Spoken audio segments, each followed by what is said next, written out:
One man cannot destroy our progress. One man can't stop our clean energy revolution. And one man can't go back in time. Only I can do that.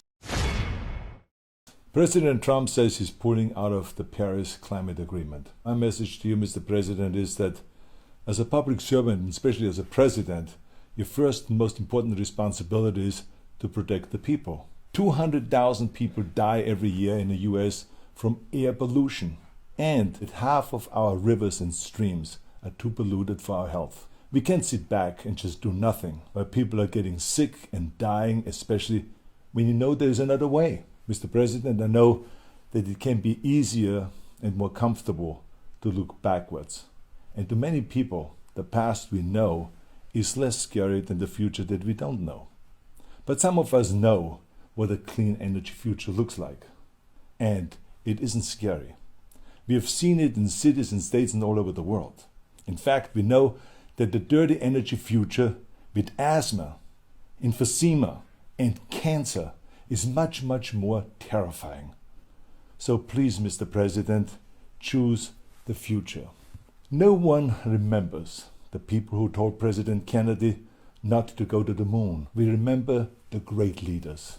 The great leaders that don't walk backwards into the past, but great leaders that charge forward towards the future.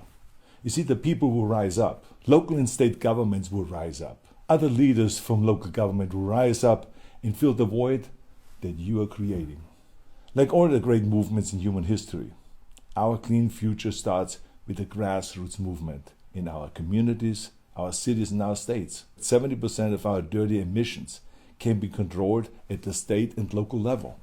We can't leave it to Washington, D.C. to lead. No, we need to do it ourselves. As a matter of fact, when I was governor of California and Washington failed to lead, we passed the strictest environmental rules in our country. And our economy is now booming, booming, booming, booming.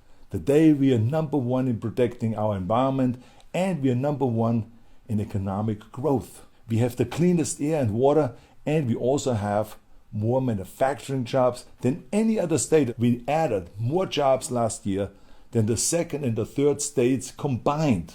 Protecting the environment will not destroy our economy. The bottom line is great environmental policies do the opposite. They pump up the economy.